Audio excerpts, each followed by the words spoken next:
भगवान जब अकल बांट रहा होगा ना तब आप स्किप हो गए। चलो देखो, सुनना मेरी बात ध्यान से। डिस्ट्रीब्यूशन चल रहा होगा ना तो आपने छुट्टी कर ली होगी। चलो देखो, सुनना मेरी बात ध्यान से। मैं क्या बता रहा हूं, आज तो मनस्वी और तनीषा साथ में बैठे। चलो बड़ा मजा आएगा। चलो वैसे आज ऐसा है नहीं, आज काफी टेक्निकल टॉपिक मुझे पढ़ाना है। बेटा ध्यान से सुनना, मैं ना पढ़ाना ही चालू कर रहा हूं सीधे। अभी बुक बुक का अपने को नीड नहीं है, कॉपी खोल लो बस। बेटा मैंने कल आपको एक सेक्शन बनाना चालू किया था, मतलब पढ़ाया तो नहीं था। 101 मैंने आपको बोला था कि कंपनी में जनरल मीटिंग होती है तो जनरल मीटिंग का नोटिस जाता है। तो मैंने कल बुक में लिखाया था चाहे एजीएम हो चाहे ईजीएम हो, सबका नोटिस एक तरीके से ही जाता है। ठीक है, अब फर्ज करो, ठीक है, एक कंपनी की एजीएम या ईजीएम हो रही है। क्या हो रही है? एजीएम या ईजीएम हो रही है। कंपनी में क्या हो रही है? एजीएम या ईजीएम हो रही है। ठीक है, कंपनी में क्या हो रही है? ओ बेवकूफ, कंपनी में एजीएम और ईजीएम हो रही है। अब बच्चों, कंपनी में जो एजीएम या ईजीएम हो रही है उसका कंपनी को नोटिस भेजना पड़ेगा। तो लॉ ने बोला कि नोटिस भेजने में और मीटिंग होने में, लॉ ने क्या बोला? नोटिस भेजने में और मीटिंग होने में 21 क्लियर डेज का गैप होना चाहिए। 21 डेज का गैप नहीं होना चाहिए, 21 क्लियर डेज का गैप होना चाहिए। सर ये 21 डेज का गैप तो समझ में आता है, अब ये क्लियर डेज क्या है? तो मनस्वी बोल रही है सर इसका मतलब तो ये होगा कि बारिश नहीं होगी, आसमान एकदम साफ रहेगा, वो वाले क्लियर डेज। यही है? फिर क्या मतलब है आप बताओ? चलो खैर, अब सोचने में तो क्या है, सोचने का तो आदमी कुछ भी सोच ले, नहीं ना? हाँ भाई, हेलो, ठीक है, भेज रहा हूं यमराज को। हाँ जी, तो क्या मतलब है? हाँ मतलब एक अच्छा कॉन्सेप्ट है ये, नेशनल हॉलीडे वाला नहीं है बट अच्छा कॉन्सेप्ट है, बट ये काफी कहीं सही बोलने वाली थी पहले। तो बेटा ये 21 क्लियर डेज का क्या नोटिस है, एक क्या कॉन्सेप्ट है, कैलकुलेट करके देखते हैं। और जैसे मैं कैलकुलेट करना सिखा रहा हूं ना, एग्जाम में रफ में यही कैलकुलेशन कर लेना अगर आपको ये क्वेश्चन गलत नहीं करना, ठीक करना है। मैं कहता हूं फर्ज करो मीटिंग का नोटिस गया एक डेट पर, कौन सी डेट लें आप बोलो? 5 फेब को गया। 5 फेब नहीं यार, 5 मार्च ले लो, फरवरी में दिन बड़े कम होते हैं। तो मीटिंग का नोटिस गया 5 मार्च को। तो लॉ बोला हम ये अज्यूम करेंगे कि नोटिस पहुंचने में 48 घंटे लगेंगे। क्या लगेंगे? Period of service of notice. भाई नोटिस भेजेंगे तो ऐसे थोड़ी सी चुटकी बजाएंगे और सबके पास पहुंच जाएगा, समय लगेगा पहुंचने में। अब किसी को 1 दिन में पहुंचेगा, किसी को 2 दिन में, किसी को 3 दिन में। अब एक एक जने का तो अपन नहीं देख सकते किसको कब पहुंचा। तो लॉ ने बोला अज्यूम कर लो कि नोटिस पहुंचने में 48 आवर लगेंगे। तो अगर 5 मार्च को नोटिस हमने भेजा तो 5 मार्च और 6 मार्च तो नोटिस पहुंचने में लग गया। अज्यूम करो 5 मार्च को सुबह 9 बजे नोटिस भेजा, तो 5 मार्च से 6 मार्च के सुबह 9 बजे 24 घंटा हो गए। और फिर 6 मार्च से 7 मार्च की सुबह 9 बजे तक 48 घंटे हो गए। तो लॉ बोला जो नोटिस पहुंचने में पीरियड लगा, कितना लगा नोटिस पहुंचने में पीरियड? Basically 48 hours. भाई 7 मार्च को तो पहुंच ही गया, 48 आवर लगा। बोले 48 आवर्स 21 डेज में काउंट नहीं होंगे, ये 48 आवर्स 21 डेज में काउंट नहीं होंगे। ये क्या है? Period of service of notice है। क्या है ये? Period of service of notice है। लॉ बोला period of service of notice क्या होगा? 48 आवर। तो बोले 48 आवर तो हम काउंट ही नहीं करेंगे। ठीक है सर। अब नोटिस पहुंचा कब? 7 मार्च को। 7 मार्च क्या है? Date of service of notice. Date of service of notice यानी जिस दिन नोटिस पहुंचा। तो लॉ बोला हम ये बोल रहे हैं कि 48 आवर तो नोटिस पहुंचने में लगेंगे, तो बोले ये वाले 48 आवर हम काउंट नहीं करेंगे, और जिस दिन नोटिस पहुंचा वो दिन भी काउंट नहीं करेंगे। तो 5 मार्च गया, 6 मार्च गया, 7 मार्च गया। लॉ बोला उसके बाद 21 दिन गिन लो, उसके बाद 21 दिन गिन लो। अब गिनो 21 दिन। तो अगर हम 21 दिन गिने तो 8, 9, 10, 11, 12, 13, 14, 15, 16, 17, 18, 19, 20, 21, 22, 23, 24, 25, 26, 27 और 28 हो गए 21 दिन। अरे 21 दिन हो गए, अरे हो गए, तो अब 28 को मीटिंग करा लो। कब करा लो? लेकिन लॉ बोला जिस दिन मीटिंग होगी वो दिन भी काउंट नहीं करना। तो फिर अगर 28 को मीटिंग करा लेंगे तो 28 तो काउंट ही नहीं होगी। 28 को मीटिंग करा लेंगे तो 28 तो काउंट ही नहीं होगी। नहीं होगी ना, नहीं होगी ना। तो फिर 28 को मीटिंग कैसे कराए? तो 28 भी छोड़ो। मीटिंग कब होगी फाइनली? मीटिंग होगी फाइनली 29 मार्च को। ये 29 मार्च क्या है हमारी? 29 मार्च क्या है हमारी? Date of meeting. 29 मार्च क्या है हमारी? Date of meeting. लॉ बोला ये जो 29 मार्च डेट ऑफ मीटिंग है ये भी काउंट नहीं करेंगे, ये भी काउंट। तो अब लॉ बोला ये जो बीच का पीरियड है इस पीरियड को बोला जाएगा 21 क्लियर डेज। तो 21 क्लियर डेज का कॉन्सेप्ट ये है, लॉ बोला जिस दिन नोटिस भेजा उससे 48 आवर छोड़ दो, मतलब 2 दिन छोड़ दो। फिर जिस दिन नोटिस पहुंचेगा वो दिन भी छोड़ दो और डेट ऑफ मीटिंग भी छोड़ दो। कितने दिन छोड़ रहे हैं टोटल? 4। 48 घंटे तो एक, जिस दिन नोटिस पहुंचा वो और जिस दिन मीटिंग हुई वो। अब बीच में 21 दिन चाहिए। अब बीच में 21 दिन चाहिए। अगर 21 दिन है तो वैलिड नोटिस गया है, 21 दिन नहीं है तो वैलिड नोटिस नहीं गया। बोलिए आया क्या? ये कैलकुलेशन है, ये क्या है? कैलकुलेशन है ऑफ 21 क्लियर डेज। ये बच्चों क्या है? कैलकुलेशन है। किसकी कैलकुलेशन है बच्चों? ये कैलकुलेशन है 21 क्लियर डेज की। आया नहीं आया समझ में? मुझे बताओ। 21 क्लियर डेज का कैलकुलेशन समझ में आया सभी बच्चों को? बोलो आया कि नहीं आया? यस सर, 21 क्लियर डेज का कैलकुलेशन तो आ ही गया, हमें तो बचपन से आता था। तो सबको आ गया? आपको आ गया? आप तो क्या ज्यादा होशियार हो, आया होगा आपको तो पूरा। ठीक है, सबको आया ना बेटा? बोलो आया अमन? सबको आया? पक्का आया? अच्छा, अब शॉर्टर नोटिस भेज सकते हैं? शॉर्टर मतलब 21 दिन से कम। बोले 15 दिन का ही भेज दे तो 15 क्लियर डेज, 17 क्लियर डेज का ही भेज दे तो 18 क्लियर डेज का ही भेज दे तो देखेंगे, पता नहीं क्या होगा। छोड़ो, अभी आप तो 21 डेज में समझ में आ गया क्या? 21 डेज की कैलकुलेशन समझ में आ गई क्या? तो एक बार सिर्फ 21 क्लियर डेज की कैलकुलेशन पढ़ते हैं, फिर आगे पढ़ेंगे आप। ठीक है, पहले 21 क्लियर डेज की कैलकुलेशन पढ़ते हैं, फिर आपको आगे पढ़ेंगे। ठीक है, चलो। तो भैया 21 क्लियर डेज की क्या कैलकुलेशन है, पहले तो ये समझो।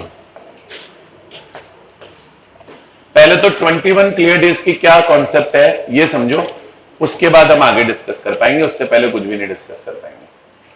तो देखो लॉ क्या बोला, 21 डेज नोटिस। पहला पॉइंट दिखा 21 डेज नोटिस का, दिखा कि नहीं दिखा? एक बार इसको हाईलाइट वाइलाइट कुछ नहीं कर रहे।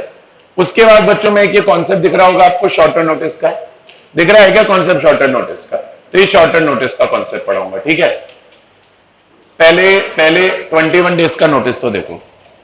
तो 21 डेज नोटिस में क्या लिखा है? एनी जनरल मीटिंग में be called by giving at least 21 clear days notice. अब क्लियर डेज की कैलकुलेशन क्या है?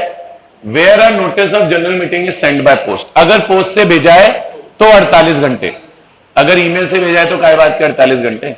तो अगर ईमेल से भेजोगे तो 48 घंटे काउंट नहीं होंगे, तो मतलब सिर्फ 2 दिन छोड़ने होंगे। एक तो date of service of notice और डेट ऑफ मीटिंग, बस। अगर नोटिस पोस्ट से गया, हमारे एग्जाम में क्वेश्चन पोस्ट का ही आएगा, अगर नोटिस पोस्ट से गया है तो 48 आवर छोड़ोगे, और अगर नोटिस पोस्ट से नहीं गया तो 2 दिन छोड़ोगे। मतलब अगर पोस्ट से गया है तो 48 आवर प्लस 2 दिन और टोटल 4 दिन छोड़ने, और अगर नोटिस पोस्ट से नहीं गया, ईमेल से गया है तो 2 ही दिन छोड़ने। तो एनी जनरल मीटिंग में be called by giving at least 21 clear days notice. Where a notice of general meeting is send by post, it shall be deemed to be served. कब मानेंगे deemed to be served? At the expiration of 48 hours after the letter containing the same is posted. Clear है? C point मत पढ़ना। D point है the day on which notice is deemed to be served on the members, मतलब जिस दिन members को notice मिला, and the date of general meeting have to be in addition to 21 days. ये 21 days के अलावा होंगे, मतलब ये 21 days में काउंट नहीं होंगे। तो 21 days में क्या क्या काउंट नहीं हो रहा? लॉ बोला एनी जनरल मीटिंग में be called by giving at least 21 clear days notice. Where a notice of general meeting is sent by post, it shall be deemed to be served at the expiration of 48 hours after the letter containing the same is posted. यहां तक clear है? यहां तक clear है? आगे बढ़ो. आगे क्या लिखा है? D point. डी पॉइंट में क्या लिखा है?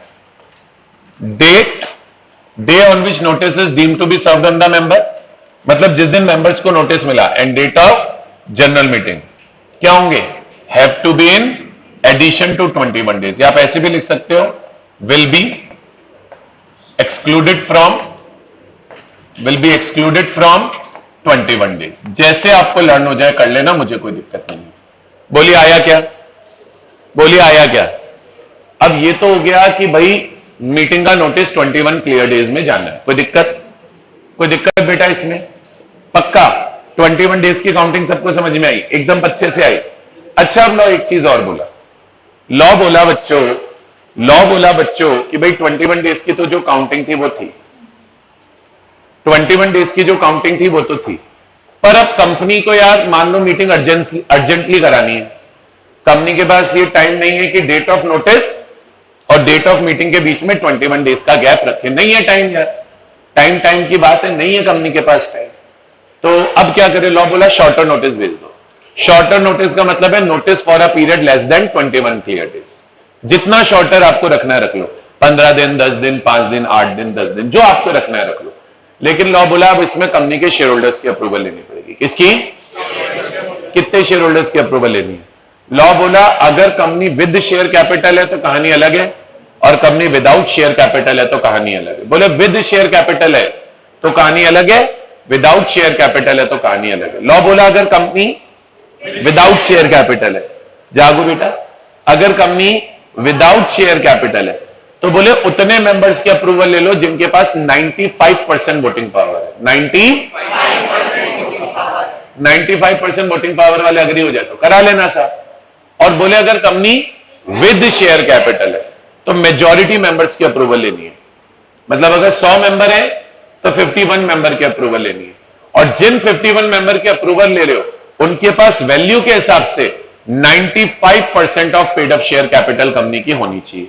मतलब सपोज करो कंपनी में 100 मेंबर है, लिखना मत ही, सपोज करो कंपनी में 100 मेंबर है और कंपनी की शेयर कैपिटल है 10 लाख रुपए. कितनी है? तो बोले 100 मेंबर में से मेजॉरिटी मेंबर की अप्रूवल ले लो, मतलब कम से कम 51 मेंबर्स की. और जिन 51 मेंबर्स की अप्रूवल लो उनके पास वैल्यू के हिसाब से 10 लाख का 95% यानी 9.5 लाख रुपए की पेड अप शेयर कैपिटल के शेयर्स होने चाहिए. बोलिए आया? तो लॉ बोला अगर कंपनी विदाउट शेयर कैपिटल है तो ऐसे मेंबर्स की अप्रूवल ले लो जिनके पास 95% वोटिंग पावर है. बात खत्म. वहां पे ये वाला रूल नहीं है, नंबर ऑफ मेंबर्स वाला. और अगर कंपनी विद शेयर कैपिटल है तो नंबर वाइज चाहिए मेजॉरिटी और वैल्यू वाइज चाहिए 95%. समझ में आया कि नहीं आया? चलो, तो अब आपको अगला कॉन्सेप्ट दिखेगा शॉर्टर नोटिस. दिखा क्या? शॉर्टर नोटिस के ब्रैकेट में लिखो it means notice sent for a period less than 21 days. It means notice sent for a period less than 21 days. समझ में आया? It means a notice sent for a period less than 21 days. It means a notice sent for a period less than 21 days. समझ में आया कि नहीं आया? अगर आपने 21 डेज से कम डेज का नोटिस भेजा है तो फिर उसे हम शॉर्टर नोटिस बोलते हैं. अब अलाउड है क्या शॉर्टर नोटिस? अब सर देखो कितनी प्यारी बात है, शॉर्टर नोटिस अलाउड है. कहां अलाउड है? ईजीएम में. कहां अलाउड है? अभी मैंने जो आपको टाइम पीरियड पढ़ाया सिर्फ ईजीएम का पढ़ा है. एजीएम का बड़ा इजी है, एजीएम में अलग है. एजीएम में शॉर्टर नोटिस का पीरियड, अभी मैंने किसका पढ़ा है? ईजीएम का. एजीएम बहुत इजी है, अभी 1 मिनट में पढ़ा दूंगा. ईजीएम में क्या रूल है? अगर कंपनी हैविंग शेयर कैपिटल है तो कितने मेंबर्स की अप्रूवल चाहिए? मेजॉरिटी इन नंबर. कितने मेंबर्स की अप्रूवल चाहिए? Majority in number. Of members, और जिनके पास वैल्यू के हिसाब से कितने शेयर होने चाहिए, holding not less than 95% of paid up share capital of company as gives a right to vote at the meeting. अब कौन सी paid up share capital voting right देती है, इक्विटी शेयर कैपिटल।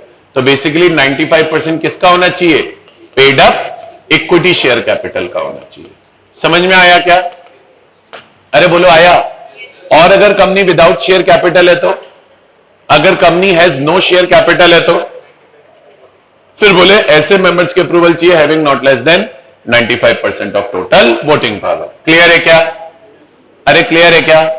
और एजीएम में इन्होंने बोला कोई फर्क नहीं पड़ता कंपनी विद शेयर कैपिटल है या विदाउट शेयर कैपिटल है, कंपनी के 95% मेंबर्स की अप्रूवल चाहिए। मेंबर्स की अप्रूवल चाहिए 95% की, मतलब नंबर वाइज, मतलब नंबर वाइज। मतलब अगर कंपनी में 100 मेंबर है तो बस 95 मेंबर के अप्रूवल ले लो, बात खत्म। अब कंपनी हैविंग शेयर कैपिटल या नो हैविंग शेयर कैपिटल क्या फर्क पड़ रहा है, या तो 95% किसका करना है, नंबर ऑफ मेंबर्स का करना है, तो बस 95% मेंबर्स के अप्रूवल ले लेना। तो बोले ये रूल तो किसमें था, ईजीएम में था। बोले अगर क्या है, एजीएम है, तो कितने लोगों की अप्रूवल चाहिए, not less than 95% of the members. तो ये जो 95% हम कर रहे हैं, ये 95% हम लोग बच्चों नंबर वाइज कर रहे हैं। यानी अगर कंपनी में नंबर ऑफ मेंबर्स मान लो 200 है, तो अप्रूवल कितने मेंबर्स की चाहिए, अप्रूवल 190 मेंबर्स की चाहिए। बोलिए आया कि नहीं आया। तो आपसे एग्जाम में पूछे क्या शॉर्टर नोटिस भेजकर एजीएम हो सकती है या ईजीएम हो सकती है, तो बोले एजीएम में तो चाहे कंपनी विद शेयर कैपिटल हो चाहे विदाउट शेयर कैपिटल हो, 95% नंबर ऑफ मेंबर्स के अप्रूवल से हो सकती है। और अगर ईजीएम है तो विद शेयर कैपिटल में मेजॉरिटी मेंबर्स जिनके पास 95% वोटिंग पावर है उनकी परमिशन से होगी, और अगर कंपनी विदाउट शेयर कैपिटल है तो 95% ऑफ टोटल वोटिंग पावर वाले मेंबर्स के अप्रूवल से होगी। बोलिए आया, बोलिए आया क्या, यस सर। चलो तो बच्चों, हाँ बेटा बोलो क्या चीज, नहीं नहीं सेम मीटिंग में ले लेंगे, या तो मीटिंग से पहले अप्रूवल ले लो ईमेल वगैरह पे, लेटर वगैरह पे, नहीं तो मीटिंग के अंदर ही ले लेना। और मीटिंग के अंदर अप्रूवल नहीं आएगी तो मीटिंग कैंसिल हो जाएगी। तो बेटर है कि मीटिंग से पहले अप्रूवल ले लो। तो अप्रूवल लेने के लिए आपको मीटिंग कराना थोड़ी ना जरूरी है, मेल पे ले लेना, बाय पोस्ट ले लेना, जैसे आपको ठीक लगे ले लेना। समझ गए, चलो तो आप देखो ऊपर क्या लिखा है, एनी जनरल मीटिंग में be called after giving a shorter notice if consent in writing और by electronic mode is accorded thereto, accorded मतलब गिवन देयर टू बाय इतना या इतना मेंबर्स। यहां तक क्लियर है क्या बताओ। चलो अब मैं क्वेश्चन बता रहा हूं बुक में, वो क्वेश्चन हम लोग सॉल्व करेंगे। मैंने कल भी बोला था, और एक रिक्वेस्ट है यार, आंसर पढ़ के मत करना यार, आंसर पढ़ के करोगे तो फिर मेरे पढ़ाने का कोई फायदा नहीं, फिर खुद ही कर लेना।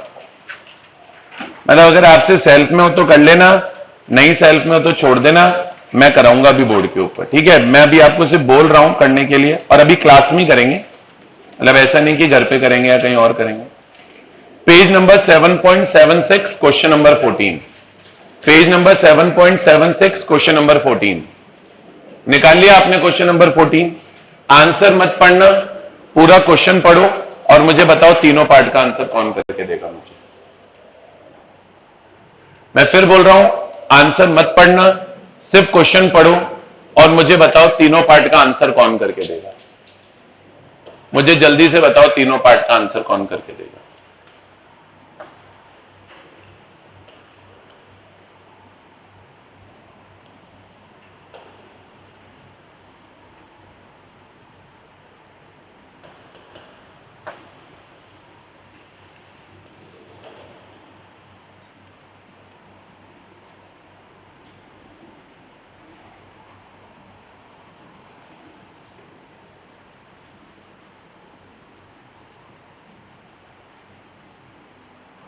जल्दी से पढ़ लो, मैं वेट कर रहा हूं। जैसे मैंने कैलकुलेशन कराया ना वैसे ही करना, जैसे मैंने कैलकुलेशन कराया वैसे ही करना, जैसे मैंने कराया वैसे करोगे तो गलत नहीं होगा, बिल्कुल सही होगा। मैं चाहे तो कैलकुलेशन एक बार बोर्ड पर आपको ओपन और करके दे देता हूं।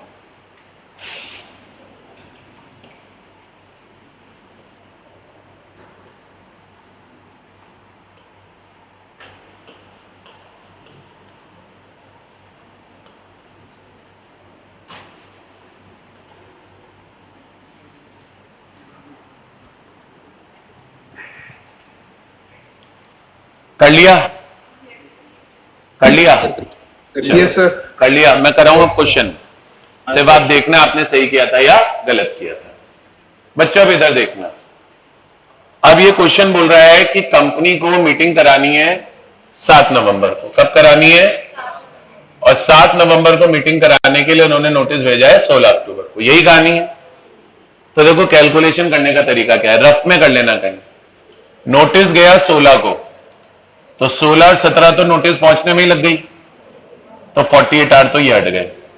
नोटिस पहुंचा होगा 18 को, ये भी हट गया। और मीटिंग कब होनी है? 7 नवंबर को, तो ये भी हट गया। अब बीच में कितने दिन है वो काउंट कर लेते हैं।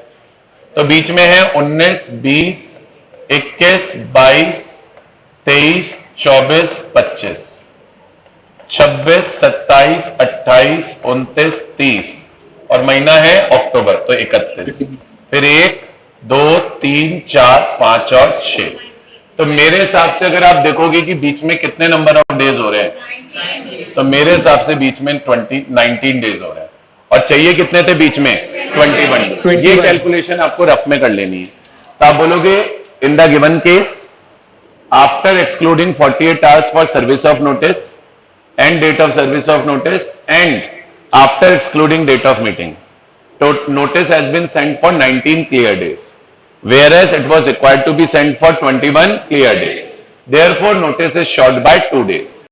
क्योंकि नोटिस 2 दिन से शॉर्ट है। अब क्वेश्चन ने पूछा पहला सवाल, whether the meeting has been validly called? No, meeting has not been validly called because notice of general meeting is short by 2 days.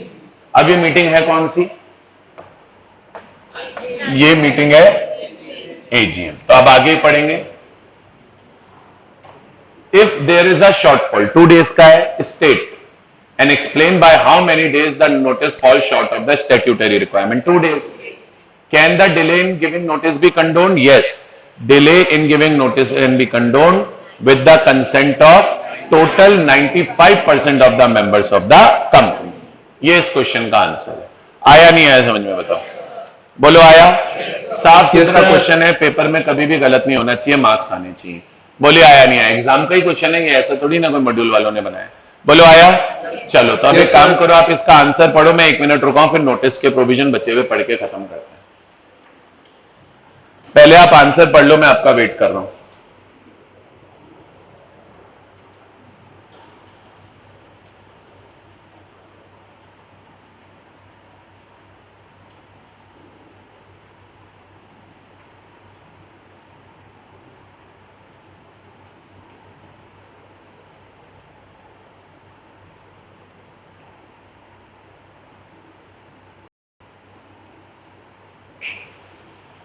Answer पढ़ के मुझे ओके कर दो कि हाँ सर हमने आंसर पूरा पढ़ लिया है। और प्लीज एक रिक्वेस्ट है, कंक्लूजन ध्यान से पढ़ना। बाकी कोई चीज ध्यान से पढ़ो नहीं पढ़ो, कंक्लूजन ध्यान से पढ़ लेना प्लीज। क्या इसमें सर नोट दे रखा है सर? नहीं वो कोई बात नहीं, वो मैं करेक्शन करा दूंगा। आप आंसर पढ़ लो बस पूरा। पढ़ लिया? चलिए अब मैं रीड करा रहा हूं, देखिए। According to section 101 of Companies Act 13, a general meeting may be called by giving not less than 21 clear days notice, either in writing or through electronic mode, in such manner as may be prescribed.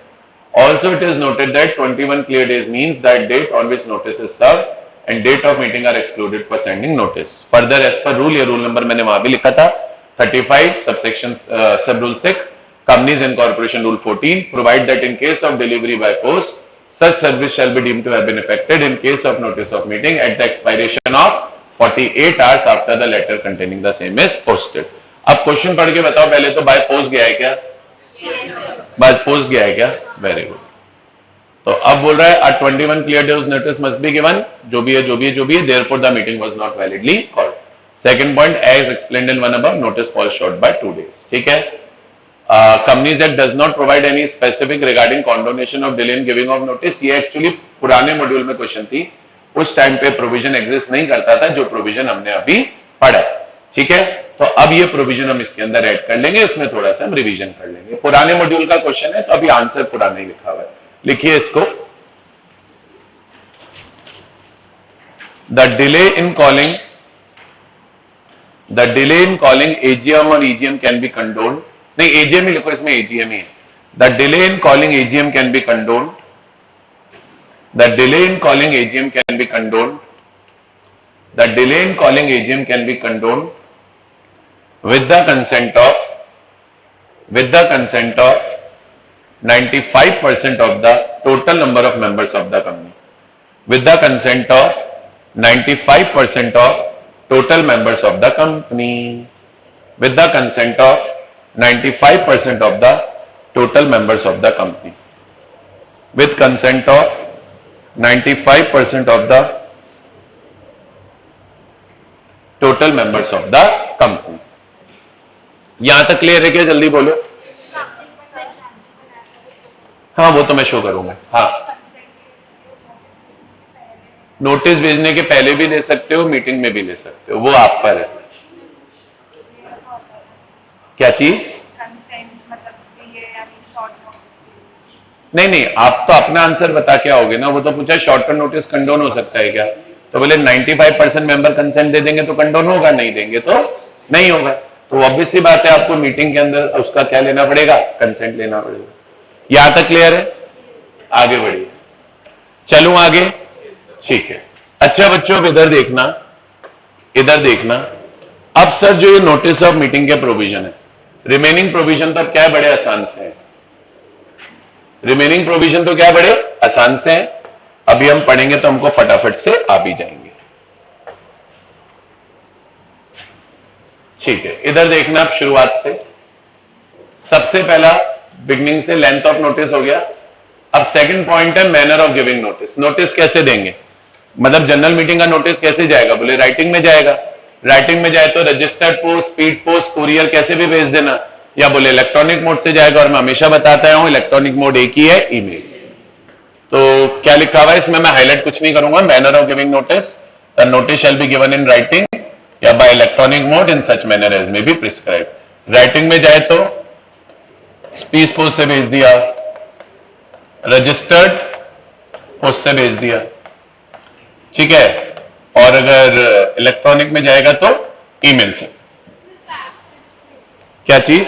अरे हाँ, अपन ने तो example लिखे हैं बेटा, 4 चीजें हैं, speed post, registered post, courier, fax. ये तो अपन ने एग्जाम्पल लिखे हैं, एक्सेट्रा लिख देता हूं ताकि कंफ्यूजन नहीं हो। यहां तक क्लियर है? हमने सेक्शन 20 में पढ़ा है, चैप्टर 1 में नोटिस भेजने के तरीके। तो नोटिस तो वैसे ही भेजा जाएगा। तो मैं कब कह रहा हूं नहीं है, नहीं वो तो मैंने जनरल में आंसर कर दिया। यहां तक क्लियर है? थर्ड पॉइंट शॉर्टर नोटिस का हो जाएगा।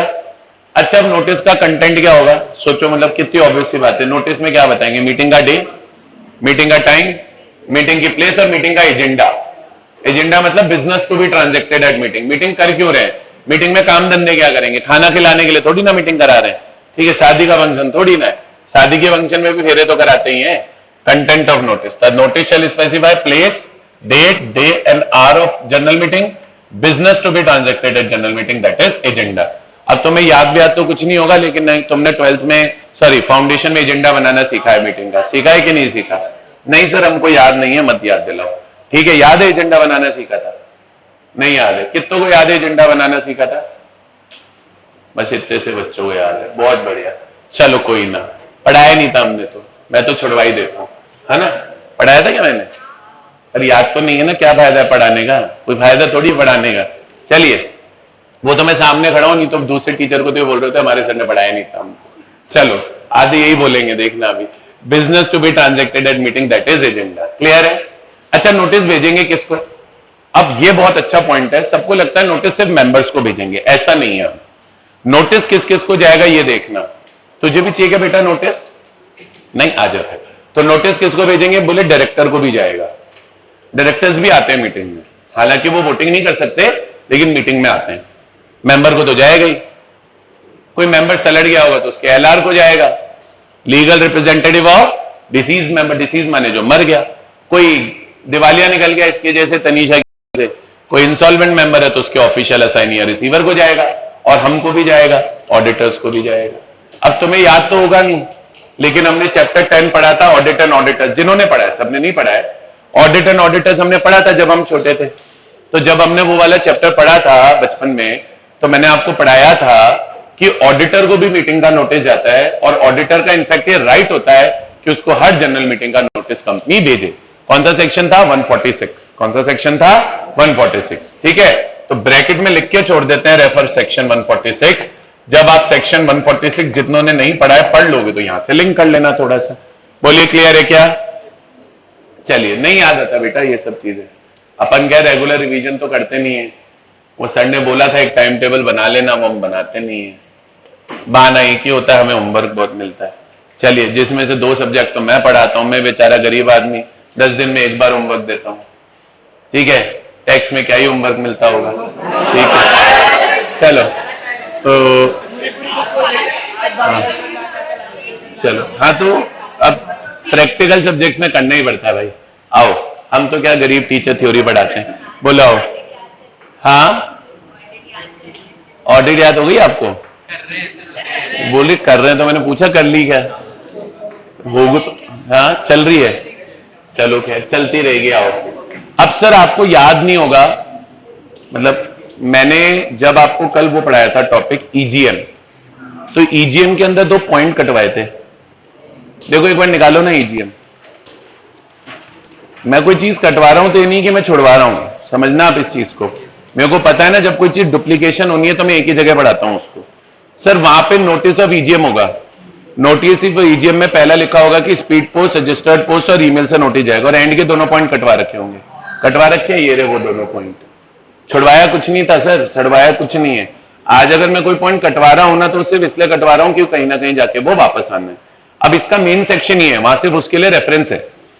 अब सर क्या हुआ, मीटिंग होनी है तो मीटिंग का नोटिस तो कंपनी के हर मेंबर को ही जाएगा। मीटिंग होनी है तो मीटिंग का नोटिस तो हर मेंबर को ही जाएगा। मानते हो कि नहीं मानते? मीटिंग हो रही है तो मीटिंग का नोटिस तो हर मेंबर को ही जाएगा। मानते हो या नहीं मानते? तो सर मानते ही हम तो। अब मान लो किसी एक मेंबर को भी मीटिंग का नोटिस नहीं गया, तो बताओ मीटिंग वैलिड होगी या वॉइड होगी? तो लॉ बोला अगर किसी भी एक मेंबर को मीटिंग का नोटिस नहीं गया और वो एक्सीडेंटल ओमिशन था, गलती से नहीं किया, ऐसे नहीं कि हमने जानबूझ के नहीं भेजा। अब या तो गलती से भेजना भूल गए, या हमने भेजा था सामने वाले को नहीं मिला, कोई कुरियर का एरर हो गया, पोस्टल एरर हो गया, तो बोले तो मीटिंग वैलिड है। लेकिन अगर ये प्रूफ हो गया कि किसी को भी एजीएम या ईजीएम का नोटिस हमने इंटेंशनली नहीं भेजा था, फिर तो अगर एक जने को भी अगर आपने मीटिंग का नोटिस इंटेंशनली नहीं भेजा है, तो entire meeting will become void. Entire meeting will become void. बोलिए आया? क्या लिखिए पढ़िए। Accidental omission to give notice of general meeting, accidental omission अगर है, shall not invalidate the proceedings of general meeting. बोले फिर तो जनरल मीटिंग इनवैलिडेट नहीं होगी। ब्रैकेट में लिखो however if it is proved that omission was intentional, however if it is proved that omission was intentional, however if it is proved that, however if it is proved that omission was intentional, however if it is proved that omission was intentional, then meeting will be invalid, then meeting will be invalid। तब बच्चों meeting invalid हो जाएगी। then meeting will be invalid, तब बच्चों meeting invalid हो जाएगी। लगा? आया? थोड़ा बहुत समझ में आया? सेकंड वाला पॉइंट ऊपर वाले पॉइंट को ही घुमा फिरा के लिखा हुआ है, पढ़ लो। Non receipt of notice by any person, बोले किसी भी पर्सन को मान लो नोटिस नहीं मिला, entitled to receive notice of general meeting shall not invalidate the proceedings of general meeting. हम लर्न इसमें एक ही पॉइंट कर लेंगे, ये वाला, और इस पूरे पॉइंट को क्या कर लेंगे? हाईलाइट कर लेंगे। बोलिए आया? अब एक अच्छी बात बताता हूं, थोड़ा तुम भी कभी कभी खुश हो लिया करो, सर तो बहुत खुश हो जाते हैं। Procedure for notice given by electronic mode not in syllabus. I say I नहीं, आपके सिलेबस से हटा दिया है। आपको बहुत बधाई हो। टॉपिक का साइज देखो, टॉपिक का साइज देखो, देखा आपने टॉपिक का साइज? कोई थोड़ी सी पागल हो गई क्या? ये पूरा बचा हुआ प्रोसेस वही है। हाँ, ये पूरा प्रोसेस है, इलेक्ट्रॉनिक मोड और मीनिंग ऑफ इलेक्ट्रॉनिक मोड, फिर इलेक्ट्रॉनिक मोड का पूरा प्रोसेस, तो सेक्शन ही खत्म हुआ। हुई खुशी? ठीक है, चलिए। तो ये वाला पूरा पॉइंट 7 पॉइंट 8 पॉइंट पूरा हट गया। क्या? नहीं जोड़े, नहीं जोड़े, कुछ भी नहीं जोड़ा इस चैप्टर में। आप अपनी मॉड्यूल ओपन करना लेटेस्ट वाली, you will not find any of these topics in the module, पर जस्ट इससे पिछले वाले टर्म में थी, तो ठीक है अपना टर्म में अट गई तो अपन तो कुछ नहीं, बाकी और होते थे। चलो क्या अपन तो अपना सोचेंगे, अपन तो ऐसे ही। चलो आओ, चले आगे। हो गया नोटिस ऑफ मीटिंग का टॉपिक तो खत्म। किसी ने सोचा था इतना जल्दी खत्म हो जाएगा? चलिए खैर आइए, अब आइए ऑर्डिनरी बिजनेस और स्पेशल बिजनेस पर। किस पे आइए सर? उस पे कट लगा लो, कहीं बाद में एग्जाम में आपको लगे सर ने रीड करने के तो बोला ही था, हम रीड करके चल जाए। डोंट वेस्ट योर टाइम, हट गया, ये है ही नहीं, बुक्स में ही नहीं है। जो बुक्स में नहीं है बिल्कुल टाइम वेस्ट नहीं करेंगे। आगे आइए, अरे इधर देखो, अब ये टॉपिक अच्छा है, ऑर्डिनरी बिजनेस और स्पेशल बिजनेस। सर याद है ऑर्डिनरी रेजोल्यूशन और स्पेशल रेजोल्यूशन पढ़ा था, उसका और इसका कोई रिलेशन नहीं है। ये क्या बहुत बड़ा कंफ्यूजन होता है पेपर में। एग्जाम में पूछता है ओबीएसबी, आप लिख के आ जाते हैं ओआरएसआर, पूछता है ओआरएसआर, आप लिखा जाते हैं ओबीएसबी।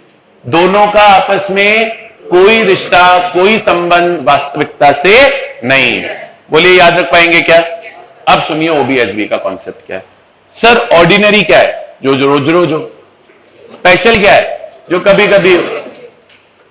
क्लास तो रोज ही होती है, ऑर्डिनरी है। कभी ना हो तो स्पेशल है। बोलो अग्रीड करते हो? तभी छुट्टी कर दें? ऐसे कैसे? ऐसे कैसे? चलो मैं तो यस बोल रहा था, मैं तो छुट्टी करने वाला था, मैंने कहा सैटरडे मैं भी घूमने जाऊंगा। खैर छोड़ो, अब तो मैं तो लिटरली जेन्युइनली पूछा था आज पहली बार। खैर आओ, मैं बोल रहा हूं मैंने जेन्युइनली पूछा था। चलो तो ऑर्डिनरी बिजनेस और स्पेशल बिजनेस। सर अच्छा एक बार एजीएम निकालो ना, सेक्शन 96 पेज नंबर 7.39। देखो 7.39 पे ये क्या गलत पेज नंबर तो नहीं बता रहा? सही बता रहा हूं। अच्छा मैंने एजीएम कराने के 4 पर्पस बताए थे। सर हर साल एजीएम होती है और एजीएम में ये 4 चीजें होती है।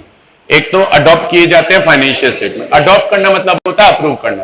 सर बहुत सारी चीजें अप्रूव होती हैं, पूरा एक ये आपका बंच बनता है। इसमें बैलेंस शीट, पीएनएल, कंपनी की ऑडिट रिपोर्ट, एक बीओडी रिपोर्ट भी बनती है, पढ़ाऊंगा आगे जाके। ये सब पूरा एक बंच बनता है और ये पूरा बंच हमको क्या करना होता है? अप्रूव करना होता है। ये पूरा बंच हमको क्या करना होता है? अप्रूव करना होता है। तो एक तो एजीएम में अडॉप्ट होंगे financial statement, BOD report, audit report. अच्छा दूसरा क्या लिखाया? अपॉइंट होता है। सर एक्चुअली क्या होता है मैं बताऊं, कंपनी में ये रूल होता है कि हर साल 1/3 डायरेक्टर रिटायर होंगे। ये रूल है, मैंडेटरी रूल। हालांकि हमने पढ़ा नहीं क्योंकि हमारे सिलेबस में है नहीं, आपको फाइनल लेवल पे पढ़ाएंगे। कंपनी में हर साल 1/3 डायरेक्टर रिटायर होने होते हैं, ठीक है।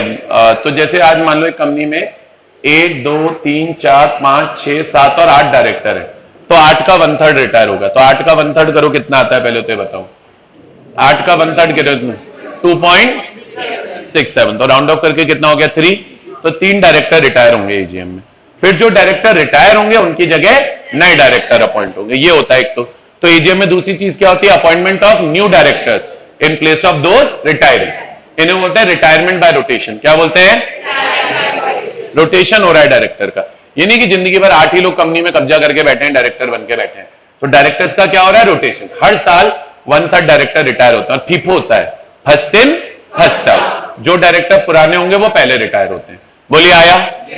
तो रिटायरिंग होती है डायरेक्टर की बाय रोटेशन और न्यू डायरेक्टर अपॉइंट होते हैं। ये एजीएम का दूसरा पर्पस है। तीसरा पर्पस क्या लिखाया था? एजीएम के अंदर क्या होता है? क्या होता है? ऑडिटर अपॉइंट होता है। तो ऑडिटर अपॉइंट होता है, ठीक है, होता है, इसमें तो क्या समझाऊं। और एक एजीएम के अंदर डिक्लेयर होता है डिविडेंड। क्या होता है? डिविडेंड डिक्लेयर होता है। ये 4 काम एजीएम में होते हैं और इन्हीं 4 कामों को ऑर्डिनरी बिजनेस बोला जाता है, क्योंकि ये हर साल होते हैं। क्योंकि ये हर साल होते हैं। अब कहानी समझो, लिखना मत इसको, सिर्फ कॉन्सेप्ट समझाने के लिए करा रहा हूं। सर इन्होंने बोला कंपनी में एक तो एजीएम होती है, एक कंपनी में ईजीएम होती है।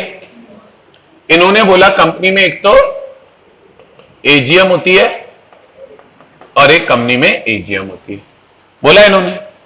तो इन्होंने बोला एजीएम में 4 बिजनेस, एजीएम में 1 2 3 4। बोले एजीएम में 4 बिजनेस ऑर्डिनरी बिजनेस माने जाएंगे, क्योंकि ये रेगुलरली होते हैं, हर साल होते हैं। क्या 4 बिजनेस ऑर्डिनरी बिजनेस माने जाएंगे? अडॉप्ट करना फाइनेंशियल स्टेटमेंट, अपॉइंट करना डायरेक्टर्स, अपॉइंट करना डायरेक्टर्स, अपॉइंट करना ऑडिटर्स और डिक्लेयर करना डिविडेंड। डिक्लेयर करना डिविडेंड। बोले ये तो एजीएम के क्या है, ऑर्डिनरी बिजनेस है, क्योंकि ये हर साल होते हैं। और बोले इन 4 काम के अलावा एजीएम में आप अगर कोई दूसरा काम करने चालू कर दोगे तो वो स्पेशल बिजनेस है, कर सकते हो, कोई मनाही नहीं है। जरूरी नहीं है कि आप एजीएम में यही 4 काम करो, इनके अलावा कोई अदर काम भी आप एजीएम में कर सकते हो। लोगों ने कहा यार एजीएम हो रही है तो लगे हाथ नाम बदल लो कंपनी का। बोले एजीएम हो रही है तो लगे हाथ बायबैक भी कर लो। बोले एजीएम हो रही है तो लगे हाथ बोनस इश्यू भी कर लो, क्या दिक्कत है, कर तो सकते ही हैं। तो एजीएम में क्या होता है, any business other than ordinary business अगर आपने किया तो is treated as special business. बोलिए आया। अच्छा, अब अगर हम बात करें ईजीएम की, तो ईजीएम तो खुद ही ऐसी है जो इमरजेंसी में होती है। ईजीएम तो एक्स्ट्रा ऑर्डिनरी मीटिंग है, तो है ही एक्स्ट्रा ऑर्डिनरी सिचुएशन में होने वाली मीटिंग। तो बोले इसमें ऑर्डिनरी कुछ नहीं है, इसके बारे में सब स्पेशल है, इसके बारे में। तो बोले ईजीएम में ऑर्डिनरी बिजनेस कुछ नहीं होता। ईजीएम में इन्होंने बोला ईजीएम में एवरी बिजनेस इज, ईजीएम में every business is special business. EGM में जो करोगे सब स्पेशल है, ईजीएम में जो करोगे सब स्पेशल है। तो भैया एक तो ऑर्डिनरी बिजनेस होता है, नहीं मेरे को नीचे चाहिए, एक ऑर्डिनरी बिजनेस होता है, हाँ एक ये ले जाओ यार। एक तो ऑर्डिनरी बिजनेस होता है और एक क्या होता है बच्चों, स्पेशल बिजनेस होता है। वो मेरे को नीचे दे दो। एक ऑर्डिनरी बिजनेस होता है, कितने सेट दिए उसने, एक तो ऑर्डिनरी बिजनेस होता है और एक क्या होता है, स्पेशल बिजनेस होता है।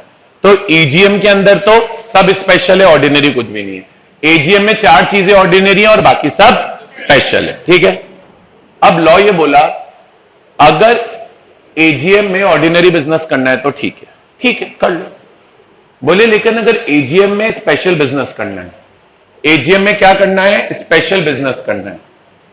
एजीएम में अगर आपको क्या करना है बेटा, स्पेशल बिजनेस करना है। एजीएम में क्या करना है आपको, स्पेशल बिजनेस करना है। नहीं ये वहां के हैं, हाँ पेपर। तो एजीएम में अगर क्या होता है, स्पेशल बिजनेस होता है, तो बोले यार कर लो, ठीक है। बोले ईजीएम में भी करना है तो कर लो स्पेशल बिजनेस। लेकिन स्पेशल बिजनेस करने के लिए जब जनरल मीटिंग का नोटिस भेजोगे, जब क्या भेजोगे, जनरल मीटिंग का नोटिस भेजोगे, जब क्या भेजोगे, जनरल मीटिंग का नोटिस भेजोगे, जब क्या भेजोगे, जनरल मीटिंग का नोटिस भेजोगे, तो उसके साथ अटैच करना पड़ेगा एक एक्सप्लेनेटरी स्टेटमेंट। क्या अटैच करना पड़ेगा, बोले इन केसेस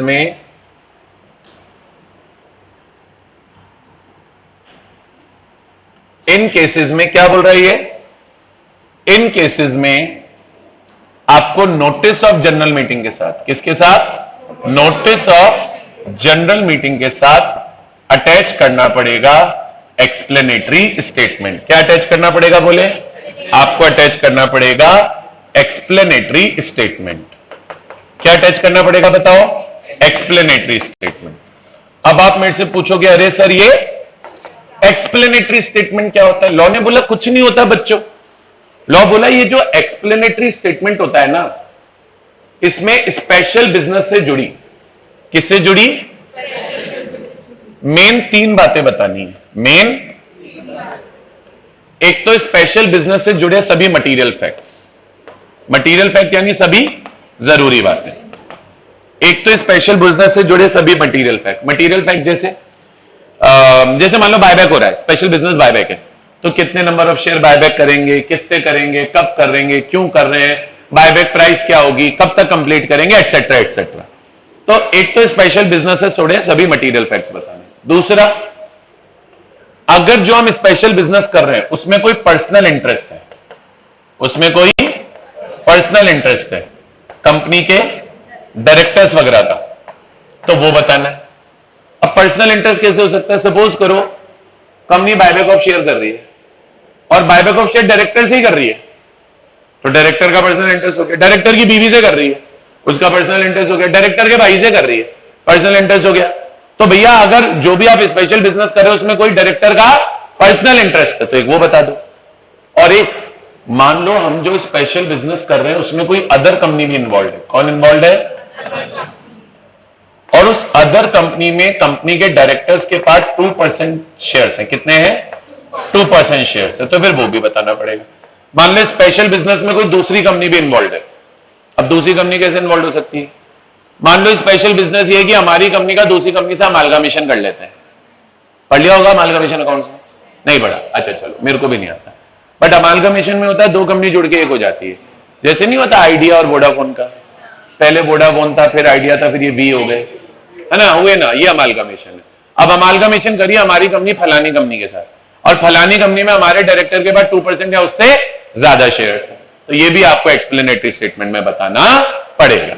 ये बेटा सेक्शन है, खत्म हो गया मेरी तरफ से सेक्शन नंबर 102, ऑर्डिनरी बिजनेस और स्पेशल बिजनेस। अभी रीडिंग कराऊंगा, कल कराऊंगा, ठीक है। पहले मुझे बताओ आपको सेक्शन समझ में आया? मैंने अभी इसकी सिर्फ क्या दी, एक ओवरव्यू, ओवरव्यू में खत्म कर दिया मैंने सेक्शन। ट्रस्ट नहीं, अगर किसी ने तरीके से समझा। क्या समझने का है अपने को? सेक्शन 102 किसका है? सेक्शन 102 किसका है? ऑर्डिनरी बिजनेस और स्पेशल बिजनेस। एजीएम में 4 बिजनेस ऑर्डिनरी है, बाकी सब स्पेशल है। ईजीएम में कुछ ऑर्डिनरी नहीं है, सब स्पेशल है।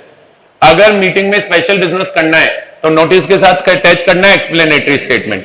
एक्सप्लेनेटरी स्टेटमेंट में 3 बातें बतानी है। All material facts of special business, interest of directors अगर कोई है तो, और अगर मान लो स्पेशल बिजनेस में कोई दूसरी कंपनी भी इन्वॉल्व है और उस दूसरी कंपनी में डायरेक्टर्स के पास 2% या उससे ज्यादा शेयर है, तो वो भी आपको एक्सप्लेनेटरी स्टेटमेंट में बताना पड़ेगा। बोलिए आया?